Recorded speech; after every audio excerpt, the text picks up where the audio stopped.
Tonight on Crimewatch, the gang of thieves who deliberately crushed a farmer to death. It's an unimaginable thing. Such a good man, such a kind and helpful man. It could have happened to him. A man simply trying to protect his livelihood was brutally attacked and left to die on the ground. Can you help catch his killers?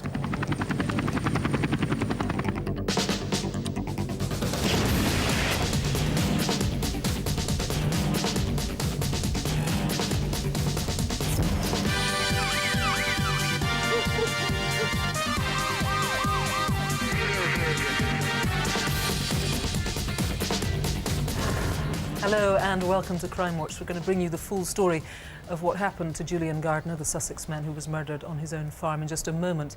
But before we do, we've got to look at some of the other cases that we need your help with tonight.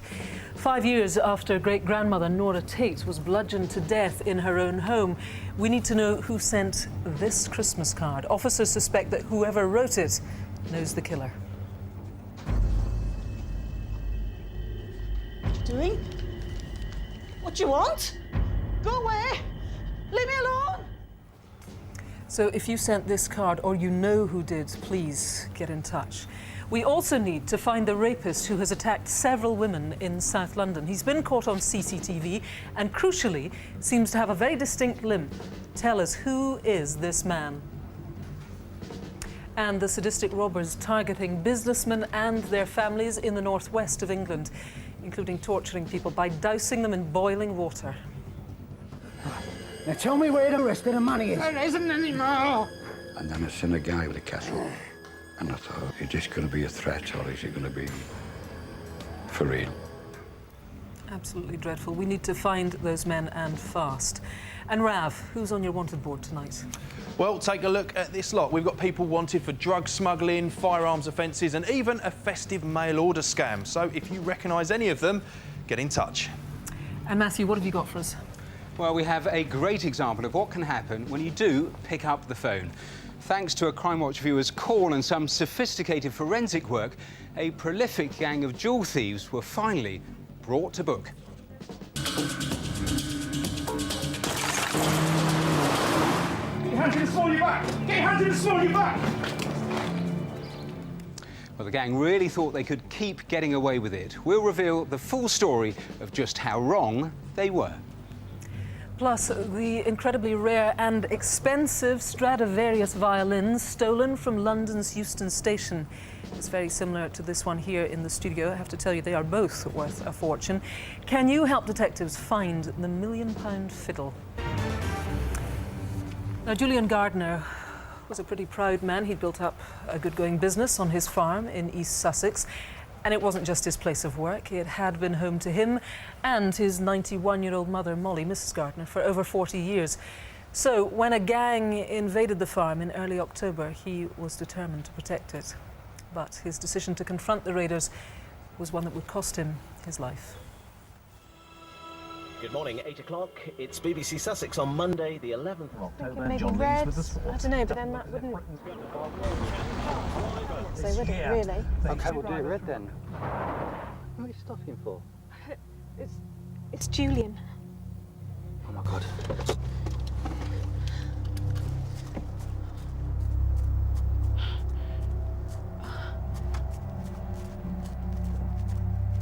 Julian? Julian? Kerry! Call an ambulance! What's happened to you?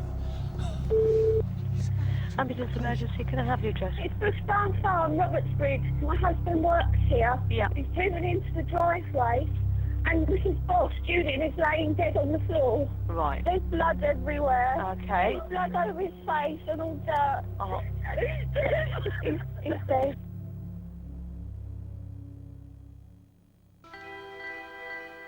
Well, I never heard people say an unkind word about Julian. They always said he was a good man and a good mate. And he certainly was a good friend to a great many people. Kind of the ideal brother, really. Always kind to me. Even as children, we never fought, we never fell out, never a cross word. And all that sounds very strange for a brother and sister, but that's the way it was. Really, everyone liked him. Everyone thought very highly of him. Julian Gardner was killed during a violent burglary at his workshops here on his farm in East Sussex. But his death was no accident. And after ransacking his workshop, the gang who'd come here to rob him vanished, leaving Julian dying on the ground. 1 in 10 Britons spends more time talking to their other halves on the phone. Even when Julian was a little boy, he loved all things mechanical, and he would always take things to bits. Morning, Julian. Hello, mate. He always had a flair for engines and anything mechanical, so I suppose yes, it was natural that he would eventually end up perhaps doing something like that because he was so good at it. Any chance you could have a look at Land Rover for me? Yeah, sure. And he studied mechanics and he learnt more and more, and over time developed quite a name for himself for his skill, especially with Land Rovers and for his business as well. People knew him apparently up and down the country. Julian was not only my son, but he was a great friend and companion to me. Hi, Mum. Oh, Julian, how lovely to see you. And you.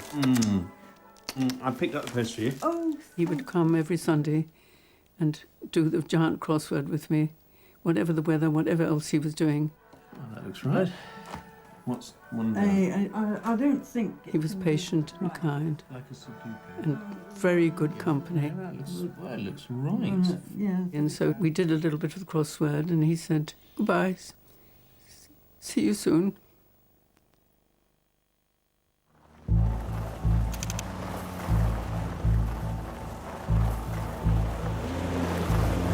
Bypassing a locked gate, the gang drove onto the farm in at least 2 vehicles.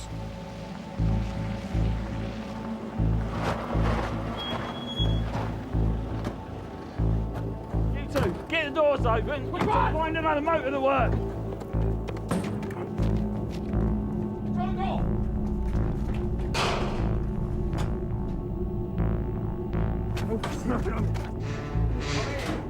Jackpot, mate.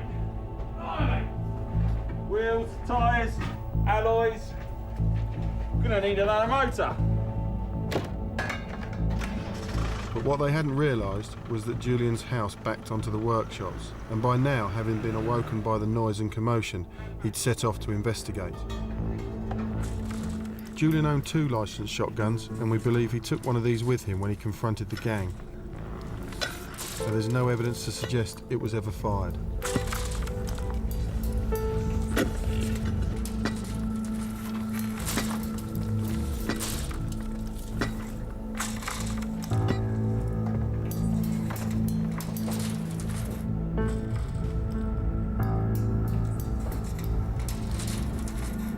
What do you think you're doing here? Get out of the way, old man! No, this is my Land Rover. Get out. Turn the engine off and get out. No, I've got a rifle on. Get out! Come on! Come on, let's go! Let's go! No, stop! No, back off! Stop! Get out! No!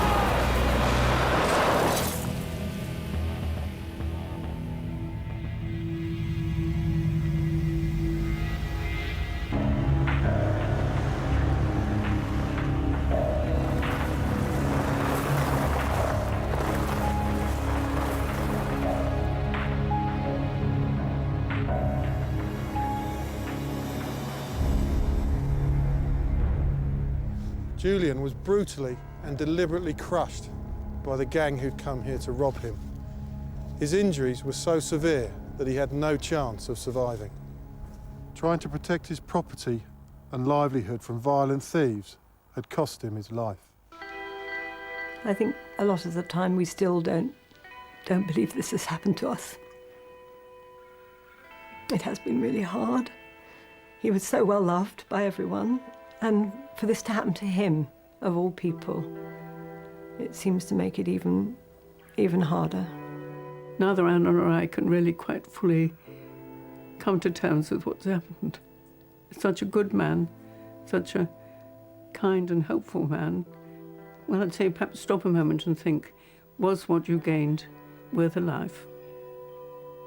If you think perhaps it wasn't, if you could come forward and say what you did and take your punishment, I would think a lot of you.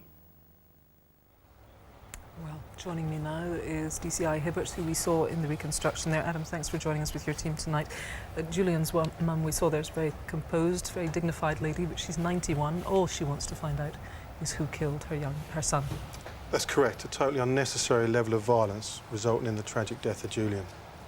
You said there in the reconstruction there were 2 vehicles used to get there. What do you know about the vehicles? Well, we know that the gang used a green Cherokee Jeep, registration number M383WHC, but we're also really interested in the movement of a blue Subaru Legacy, registration number P304MOO. What can you tell us about... there was a gun missing, right, which is why you think that Julian confronted them with a gun. What can you tell us about this gun that's gone missing? Well, Julian owned a number of guns, all licensed and properly stored, and the one that's missing is a Breeder 12-bore, 5-shot self-loading shotgun, serial number 63286, similar to the one that I'm holding. Has anybody offered the gun? Has anybody seen the gun? And it's quite possible that it may well now have been sawn off. OK, now Adam, you've also got, you think it's pretty important CCTV. Tell us about this. Yes, that's correct. The man in the shot is of great interest to my investigation, and it's really important and vital that we identify him as soon as possible. OK, there's also a big reward, briefly. Yes, Sussex Police is offering £10,000 for the arrest and conviction of those responsible for Julian's death. £10,000. OK, Adam, for now, thanks very much. I mean, just a terrible death, and of course, as we saw, devastating for Julian Gardner's 91-year-old mother, Molly, and for his sister. If you've got any information on who was on that farm that night, then we really do need you to pick up the phone. There's the number, 0500 600 600, or you could call the independent charity. It's called Crime Stoppers. You can do that anonymously, 0800 555 111. Now, here's Rav with his first batch of wanted faces. And first up tonight is Che Awambeng Collins. Officers on the Isle of Man would like to speak to the 32-year-old in connection with the rape of a woman there at the end of August. Collins, who's a serving soldier, has been AWOL since the end of October and failed to appear in court last month. He's known to drive a green Volkswagen Passat, registration R193MBB. Collins is considered a danger to women, so if you know where he is, please report it to the police immediately. Next here is Paul Griffiths, who police want to speak to after a man was assaulted in a Manchester hotel in October 2009. The victim was badly beaten and left with an injury needing 16 stitches and severe bruising to his face. 33-year-old Griffiths is believed to still be in the Manchester area, but is thought to have much shorter hair now than that picture. Number 3 is Richard O'Brien, and he's a convicted sex offender who's wanted for breaching the conditions of his licence. The 52-year-old also uses the first names James and Michael, and he has a distinctive tattoo of 2 blue hearts pierced with a spear on his chest. O'Brien is from London, but is believed to have links to Middlesex and West Wales. And the last one for now is this guy. My number 4, Nigel John Saunders, and he's wanted in connection with the production and supply of cannabis worth almost 200 grand. 45-year-old Saunders is known to have lived in Devon, but also has links to Folkestone in Kent. Now, he's a big fan of stock car racing and may have been spotted at one of those events. Lastly, the Metropolitan Police have released new images of people they need help identifying following the serious disorder and violence in central London last Thursday. Those pictures, along with all of tonight's wanted faces, are on the Crimewatch website, which is bbc.co.uk/Crimewatch. So if you know where any of them are tonight, pick up the phone now and let us know. 0500 600 600, or you can text 63399, type crime, space, and then your message. Really important to leave that space, or your message won't get through. Now, it's the time of year when you may well have started to receive these through your letterbox. It is, of course, a Christmas card.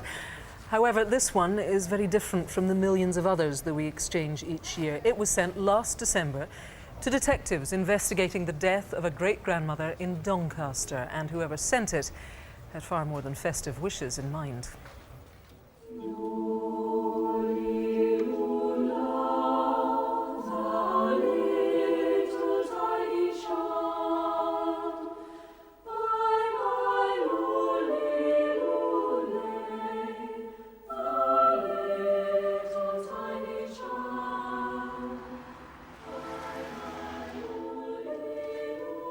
Last December, detectives here in Doncaster received this. It's a Christmas card sent anonymously by someone claiming to have information about a 5-year-old murder mystery. The brutal killing of 69-year-old great-grandmother Nora Tate.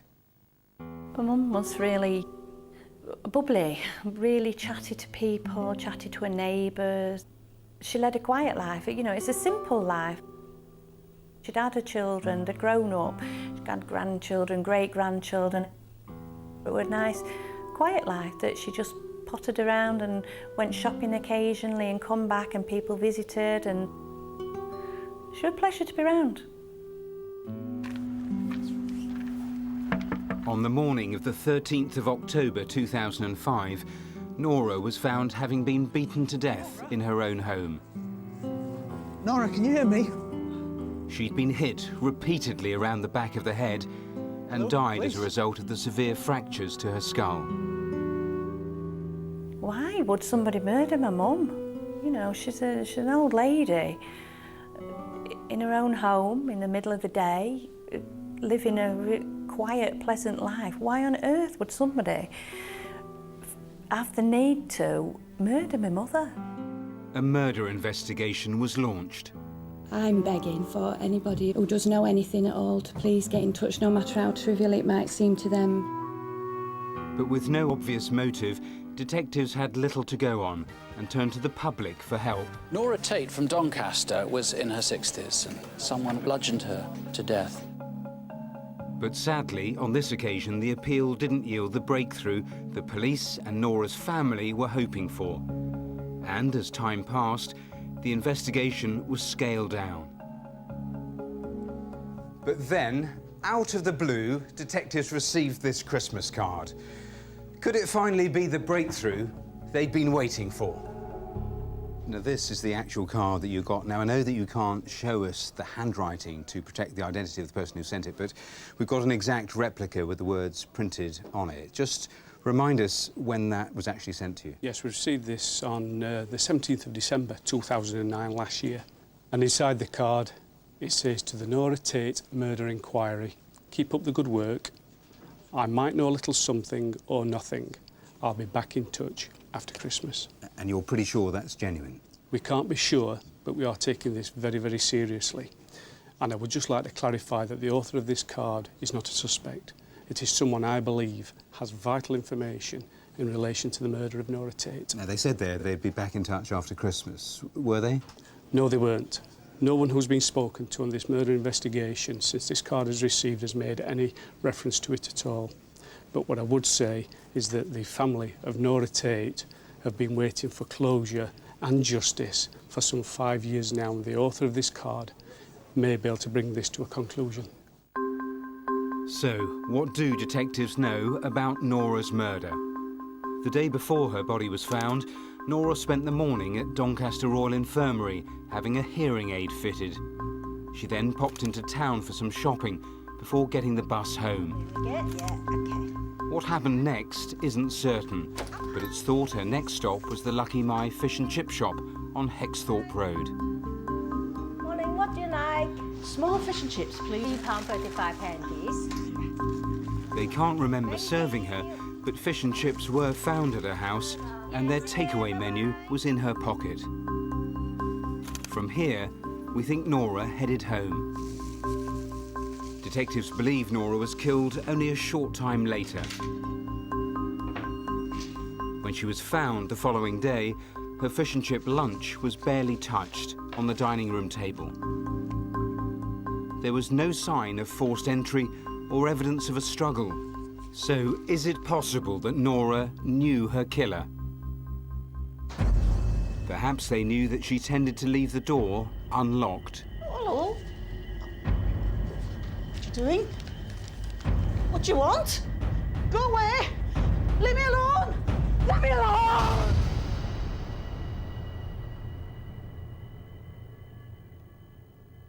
The only thing missing from the house was Nora's purse containing £100.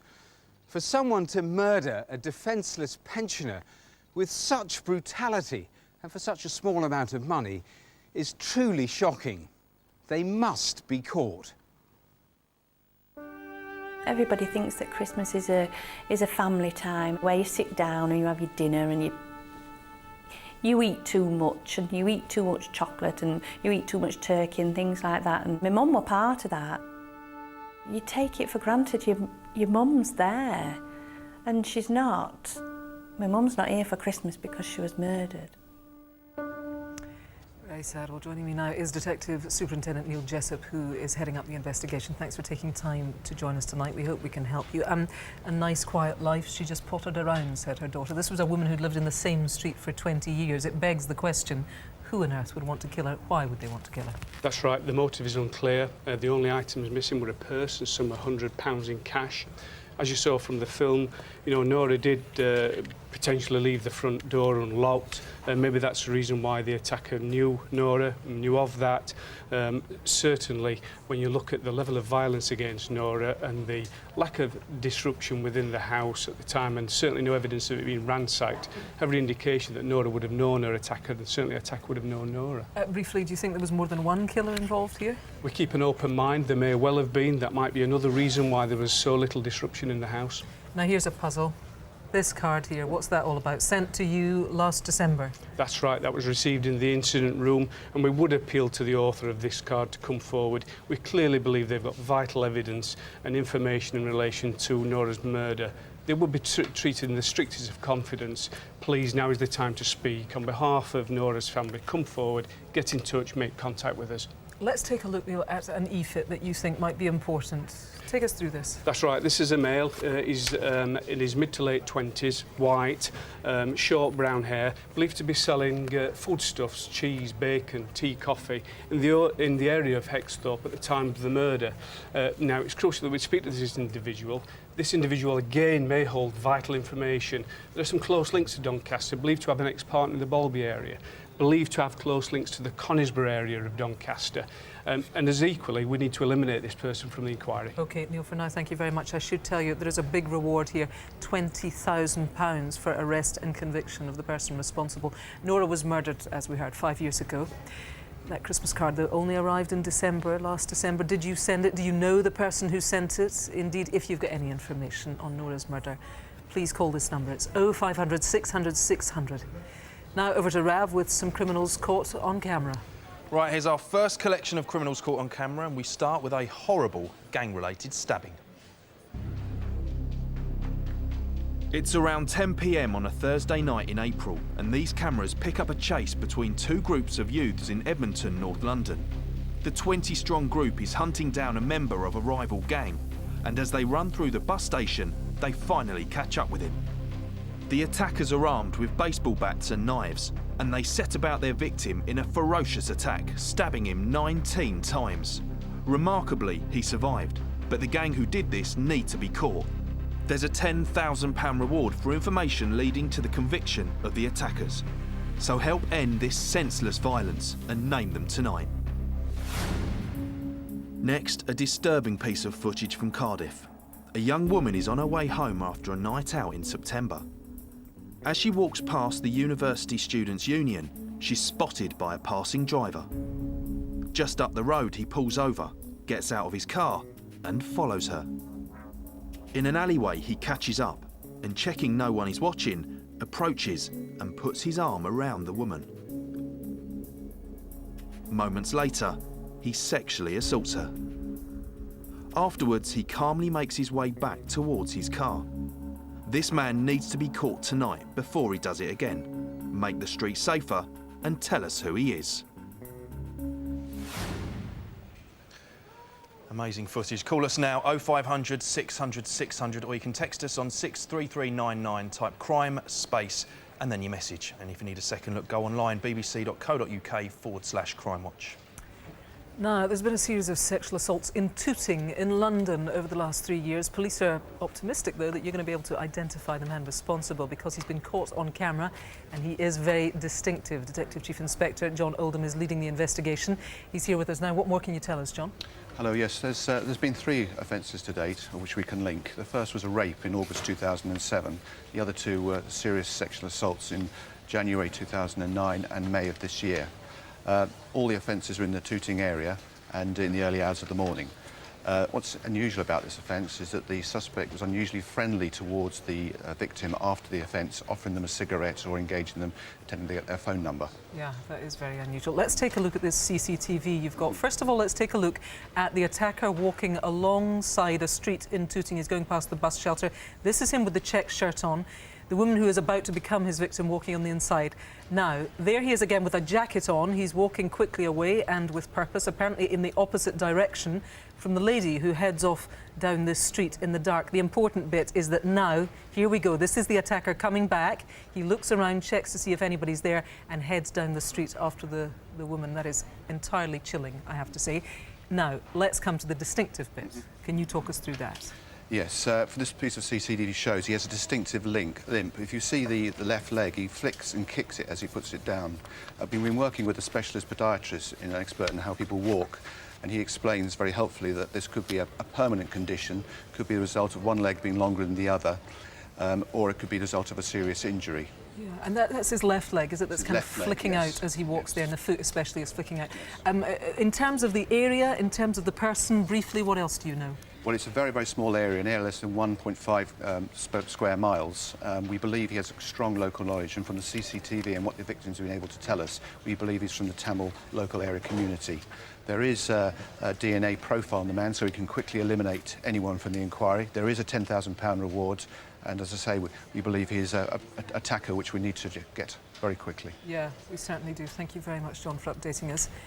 Someone surely is going to recognise this man with the limp, this man who has raped. If you do, I would urge you to call us as soon as you can. It's the usual number, 0500 600 600, if you've been a victim of crime. There is the victim support line, of course. You can call them on 0845 30 30 900. Now, over to Matthew and Rav. They've got news on some of Crimewatch's previous cases. Well, first, from a case we featured on our last programme. You may remember the frightening sex attack on a woman in Elscar near Barnsley. Well, just days after the programme went out, a 47-year-old man from Rotherham in South Yorkshire was arrested and charged with rape. We'll, of course, keep you updated with how that case progresses. We'll have to think a lot further back to remember this one. 25 years ago, in one of the earliest Crimewatch reconstructions, we featured a violent armed robbery in Cromford near Matlock in Derbyshire. Right, stand back, it's a raid. Come on, get in. Well, at last, one of the robbers has been convicted, thanks in part to advancements in fingerprint technology. Now, he's 59-year-old Alan Murray from Pilmore near York, and he'll be sentenced tomorrow. During his trial, the prosecution relied heavily on the Crimewatch reconstruction, as the police files had been lost. Great stuff, but police still need your help in identifying the two other men involved, in particular, the man carrying the gun. So if you have any information about that crime, even after all these years, please do get in touch. Right now, still to come, the brutal robbers who are willing to torture innocent people for cash. Now you tell me where that safe is. I'll ask you one more time. Where's the other safe? There's nothing else! Can you name the men behind the masks? And the armed gang who stole £1.5 million worth of jewellery in a string of robberies across the country. They seemed unstoppable until they were caught in a forensic trap laid by one of the jewellers. The liquid itself has a forensic fingerprint or DNA style identifier that allows us to put the criminal back at the scene of the crime. And the case of the missing £1 million violin. Can you help police find it? Before that, though, here's Rav with some more wanted faces. Right, first in this section is this fella, Thomas Anthony Fleet. Officers want to speak to the 22-year-old in connection with the rape of a teenage girl in Shropshire in October 2009. Fleet, who also uses the names Tom and Ant, has links to South Wales, Devon and Somerset. He may be living rough and travelling around the country, busking with a guitar or penny whistle. His hair may now also be longer and he might have a goatee beard. Number 6 is Robert Routhery. The 52-year-old is wanted jointly by New Scotland Yard detectives and Spanish police for his part in a conspiracy to import 1.5 tonnes of cocaine, worth an estimated £375 million. That's into the UK and Spain. Routhery has family in Puerto Banús in Spain and also has links to South East London and Morocco. He used the nickname Grim in the past, and since this picture was taken, Routhery has shaved off his hair. Now, face 7 is Jody Rouse, and he absconded from Sudbury Prison in Derbyshire in September. 29-year-old Rouse was serving a 10-year sentence for robbery, violent disorder and firearms offences. He has links to London and Hertfordshire. He has some quite distinctive facial markings, though. A birthmark over his left eye and 2 moles, one on his nose and one on his right cheek. Rouse is considered dangerous and should not be approached, so if you see him, just call police immediately. And finally, number 8 is very seasonal. This is Mohammed Asif, and police want to speak to him about a mastermind of a £1 million Christmas mail order scam last year. Thousands of people ordered goods from this professional-looking catalogue. But having paid their money, they received absolutely nothing. Now, 31-year-old Asif is originally from Manchester, but has connections in London. The scam ruined hundreds of people's Christmases last year, so let's find him tonight. So, do you see anyone there that you recognise? If so, please call us 0500 600 600, or you can text us 63399, type crime, space, and then your message. And remember, all our wanted faces stay on the website, which is bbc.co.uk/crimewatch, until they're caught.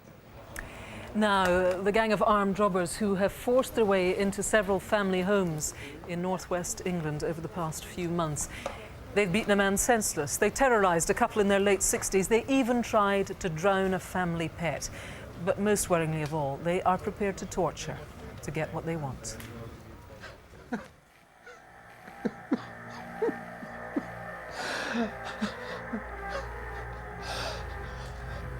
Marion! Marion! Marion!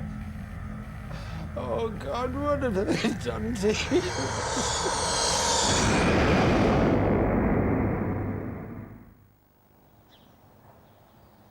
Marion and Tommy Bradshaw raised a family in this house. It's where they felt safe and comfortable and was full of happy memories. I've lived in this house for 17 years, me and Marion. I've always felt comfortable here. The grandkids could come up and play, and they did spend a lot of time here growing up. Everything was great. Everything was going perfect as far as I was concerned. And then things spoiling. Hello, sweetheart.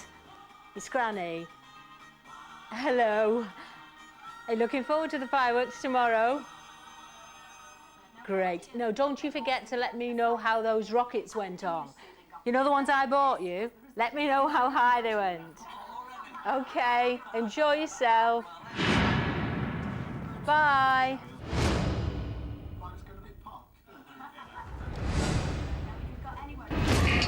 Where's the money? Who the bloody hell are you? Give me that on the floor. Where's the money? I haven't got any money. Oh, where's the safe? I haven't got a safe. Don't look at me, look at the floor. Take her upstairs. You take Marion's hands up and order her upstairs. And knowing that she has a bad heart, I thought, oh, God, no. Go to the safe! OK. Come on. Hurry up! OK. Come on! Upstairs, Marion was forced to give over the contents of the safe. But the offenders were convinced that there was more money hidden in the house. I'll ask you one more time. Where's the other safe? There's nothing else! Come on! Marion! What are you doing to her? I've never been in a situation where you know you need to do something or you want to do something, and yet everything's preventing it. You can't do a thing. I felt bloody useless.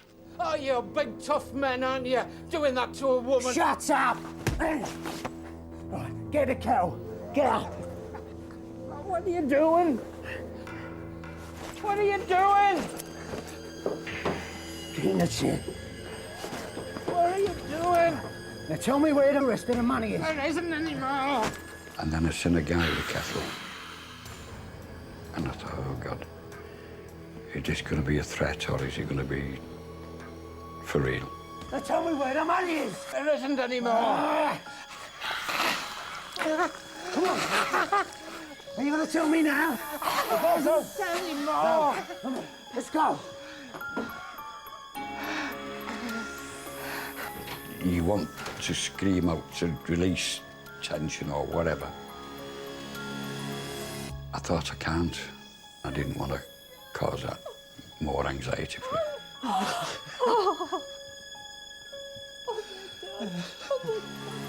Tortured, terrified, and left traumatised. But shockingly, they weren't the first to suffer at the hands of these sadistic robbers. In late September, Brendan O'Halloran was arriving home. He lived just 8 miles away from Tommy and Marion. Hello. Hello.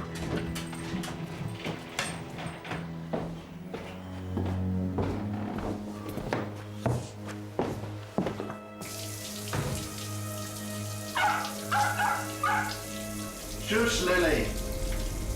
I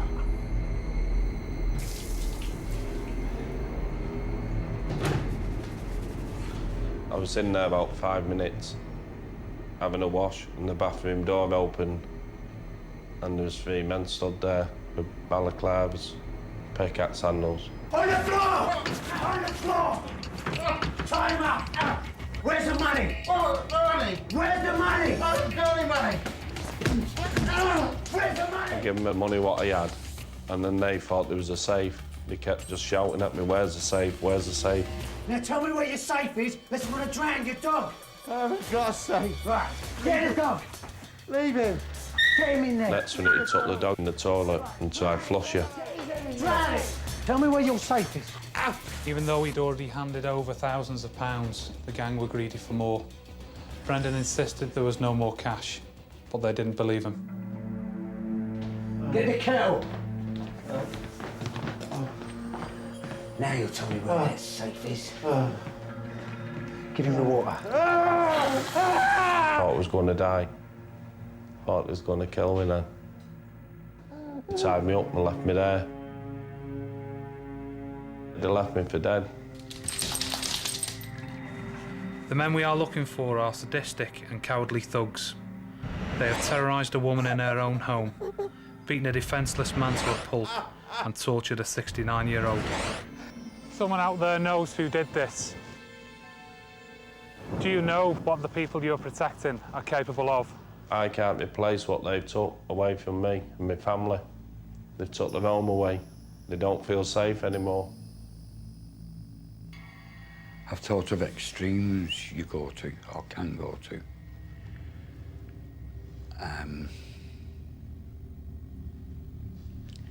But that then would put me on a par with them. And they won't drag me down to that. It's really shocking, isn't it? Well, Cheshire Police are here in the studio. I'm also joined by DS Paul Grimes from Merseyside Police. Thanks for joining us, Paul. We should say that attacks like this in the home are very, very unusual. The degrees of violence used here are not seen very often. Let's look at what we do know. It's interesting, isn't it, that both Tommy and Brendan, separately, are in the skip hire business. Do you think that's important? I think these people are targeting people who they believe are involved in cash transactions and maybe storing large amounts of cash in the home addresses. Obviously, we've given advice to these people that they shouldn't be keeping cash amounts at home. Yeah. On both occasions here, it would appear that the offenders have got away with less than what they'd initially gone to get. Because people just don't keep that sort of cash at home. Yeah, they targeted somebody else who was involved in a cash business, you think? You think it's linked? Yeah, there was another incident out in St Helens. During that, there was a large valuable diamond ring stolen. Okay, yeah, in fact, we can take a look at that ring here and people can see it detailed on the website. It is, I mean, it's a very beautiful and very distinctive ring if anybody has seen it. Who else is it that you're appealing to tonight? Who do you want to talk to? These people will be bragging about the crimes that they've committed. We would like to speak to anybody, girlfriends, parents, friends, who may have noticed their absence around the 27th of September and the 4th of November this year, and may have seen them having access to large amounts of cash thereafter. Okay, that could be significant. There is a big reward here. Yes, there's a reward of up to £25,000 for information leading to the arrest and conviction of those responsible. Okay, Paul, that's a lot of money. Thanks for joining us. We do need to find this gang before they attack another family. They surely want to. If you know anything, please do call now. There's the number, 0500 600 600. Now here's Rav with his second batch of criminals caught on camera. And this time we start with a pair of armed bank robbers. Inside a branch of Santander Bank in Beckenham, South East London in September.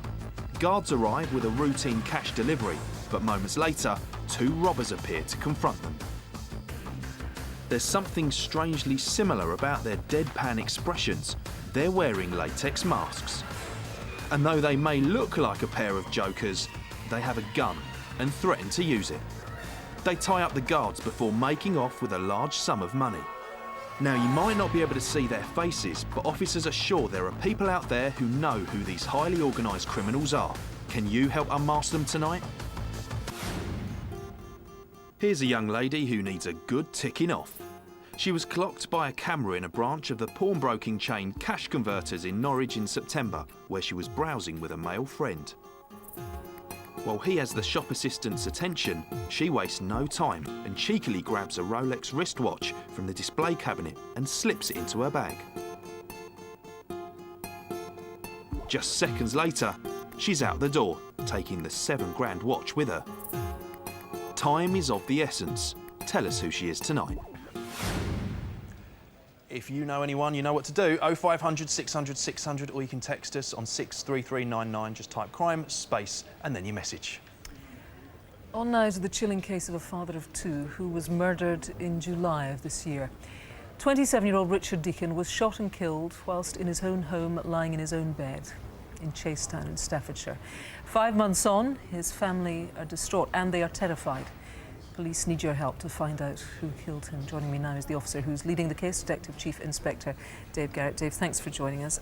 So talk us through what it was that happened. Yeah, it's a very shocking case, and it's had a terrible effect on the family. Both Richard's partner and the children haven't returned to the house since the shooting. What actually happened was at about 8:30 on Monday the 5th of July of this year, Richard's partner actually left the house to take the children to school, and what happened next was actually caught on CCTV. A black Vauxhall Corsa car approached the address. A masked man got out carrying a sawn-off shotgun.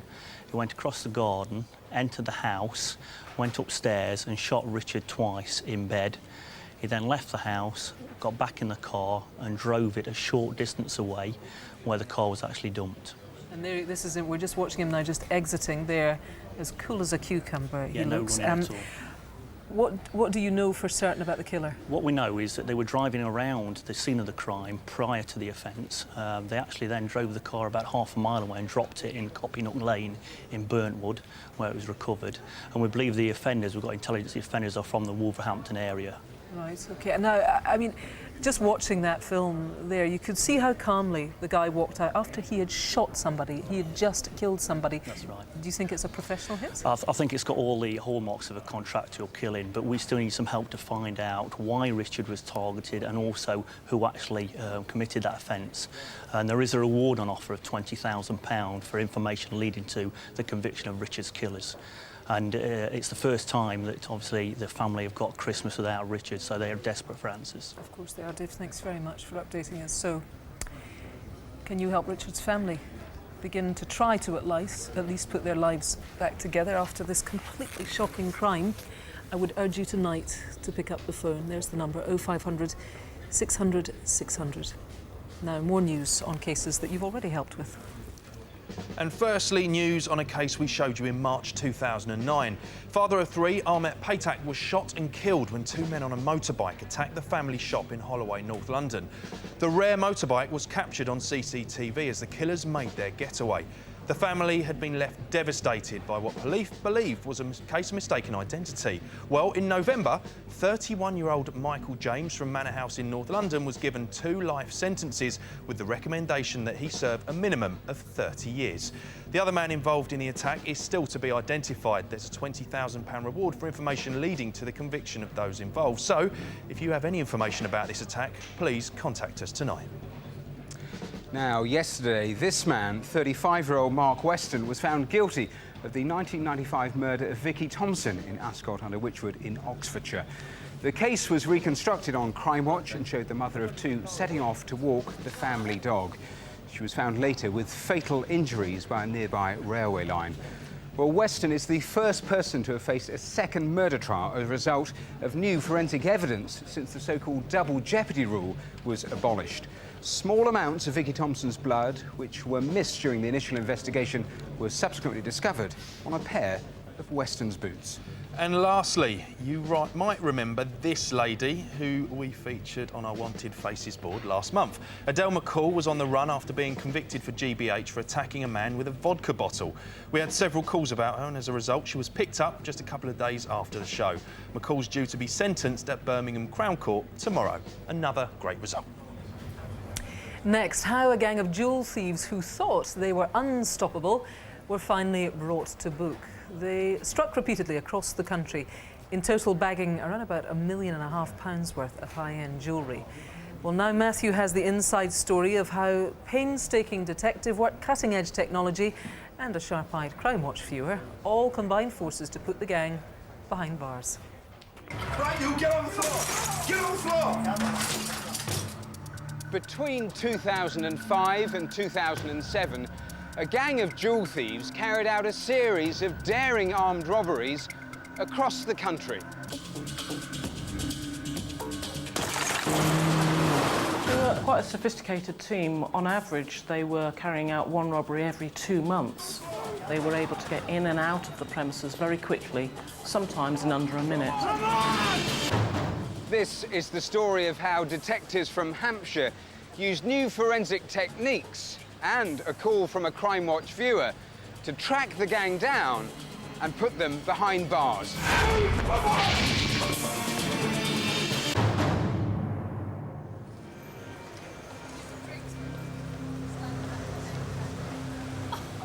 And it's just the 2 rings you want resizing? Yes, please. Let's have a look. Yeah. Ah, yeah. I think that's good. It's for you. It's a lovely ring. Right, you get on the floor! Get on the floor! The robber came towards me, pointing the gun in my face, and screamed at me to get down onto the floor. Get on the floor! Get on the floor! Come on, move to the back! I was terrified. It was obviously a very, very horrendous situation for everyone involved. Stop!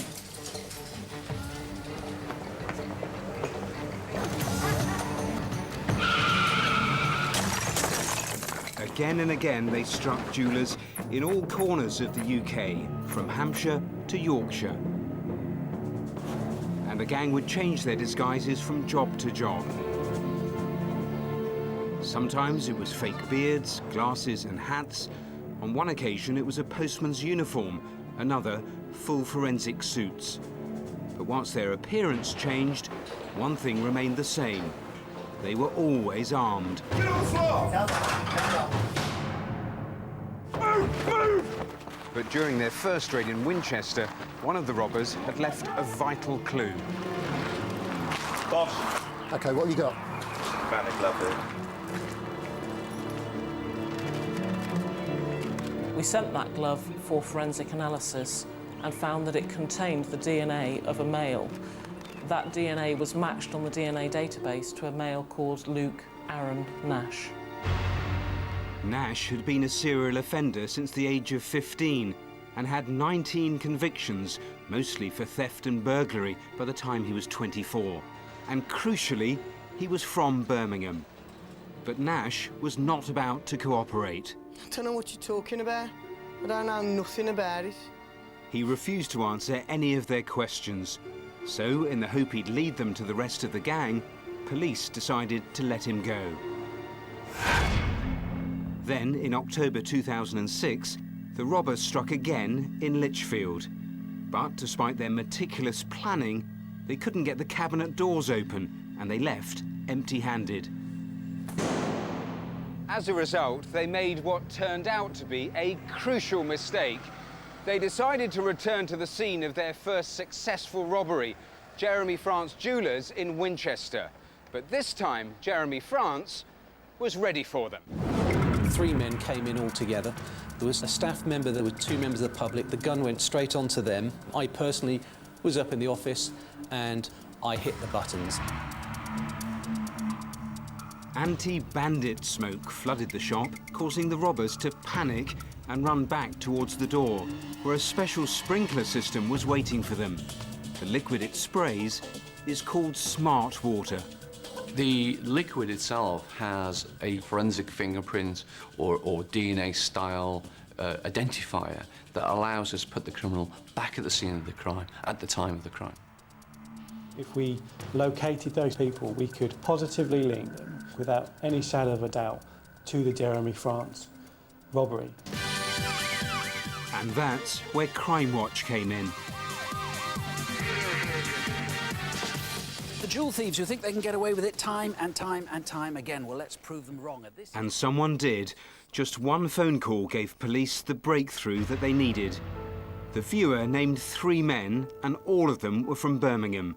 37-year-old Elliot Burton, 28-year-old Simon Waller, and Luke Nash, the man whose DNA had been found in the glove after the first robbery. When they looked into the suspects further, they found that Elliot Burton had a history of shoplifting and stealing cars. And his longtime accomplice was none other than Luke Nash. With the link between Burton and Nash established, attention turned to the third man, Simon Waller.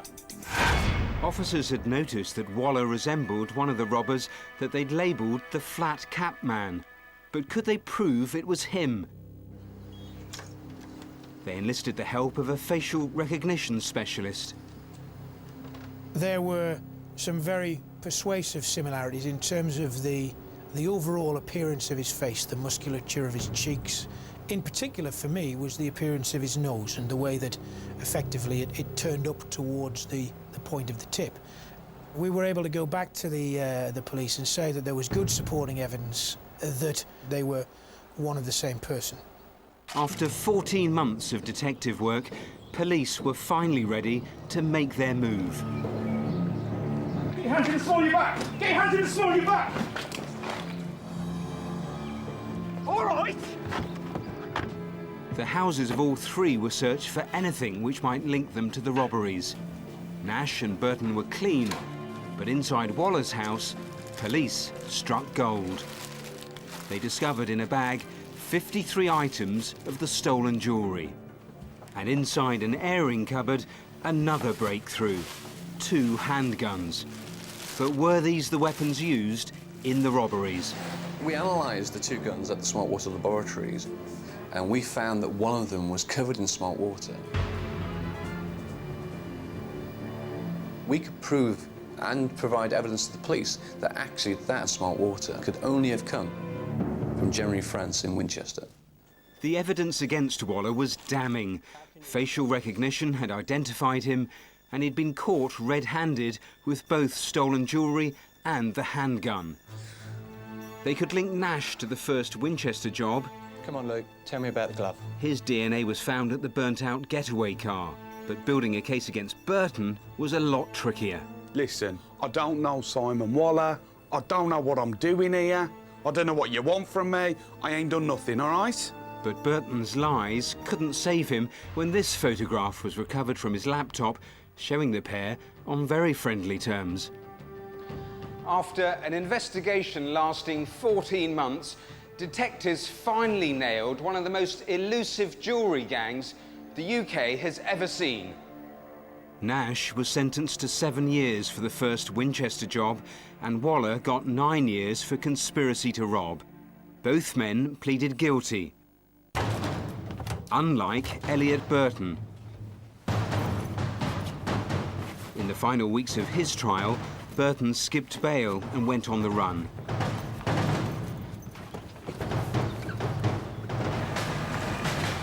But a month later, he handed himself in and was given a 12.5-year sentence. The robbers, who thought they were too smart to be caught, were now all finally behind bars. What a story that was. Very strange that they went back to the scene of a previous crime, I think. Yeah, big mistake. They just got too cocky. They were pulling off a raid every couple of months. They'd netted about $1.5 million. In one particular raid, they stole 87 luxury watches, Cartier, Rolex, top-end stuff worth 500 grand. But they got greedy. It was that classic thing. Yeah. They figured in their mind that the original jeweller had probably restocked. He had, but he'd also got in all this new security stuff, and when they got there, they were in for a real shock. Yeah, what about the new security stuff? The forensic technology, fascinating. Yeah, it's absolutely amazing. It covers the criminal in this spray, and that has in it this unique forensic signature almost, which is specific to that exact location. Now, it's technology that's used in most of those security vans you see on the high street delivering cash, with supermarkets, with banks, with 40,000 churches across the country, the majority of the churches which use it to actually protect the lead on their roofs. You see, the dye in this spray is permanent, so if it crops up in ultraviolet cameras that they have in most police custody suites, then instantly the detective can link the criminal with the crime. So it is really, really clever, and it was really helpful here in actually nailing this reckless, dangerous armed gang, getting them off the streets. A real result. Fascinating, Matthew. Thanks very much. Well, if you thought the jewellery stolen by that gang was expensive, then I would urge you to take a look at this. It is an extremely rare, and I have to say extraordinarily valuable, Stradivarius violin. It's 300 years old and worth £1.2 million. It's so precious that I'm not even allowed to touch it.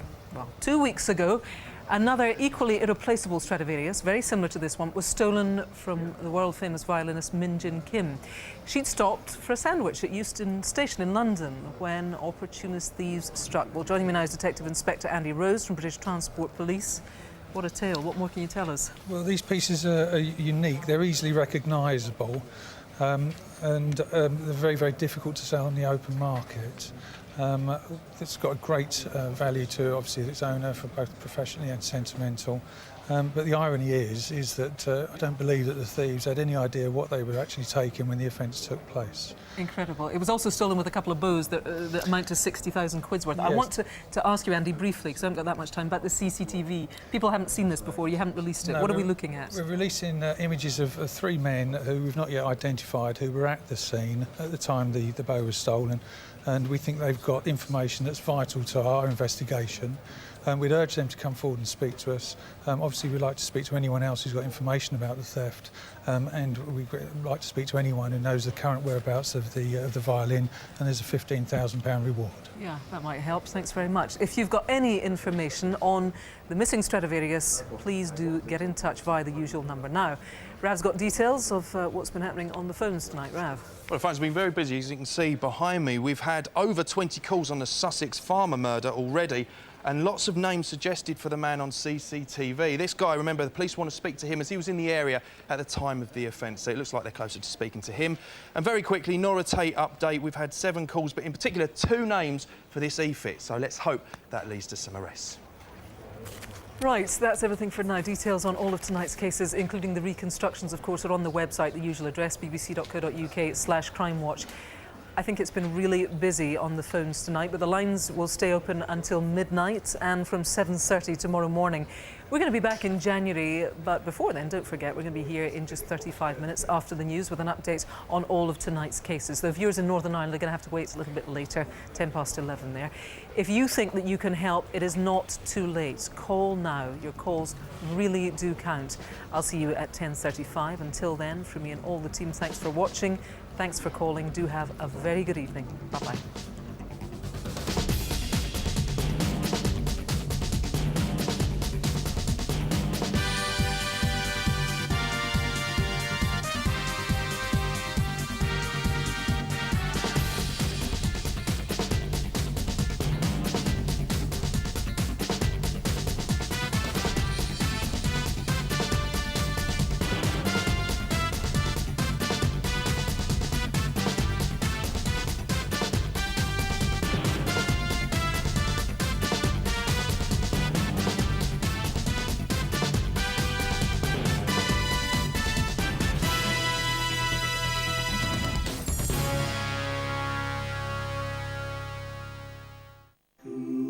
How old is your younger daughter? Mary. She's just turned 16. I love you.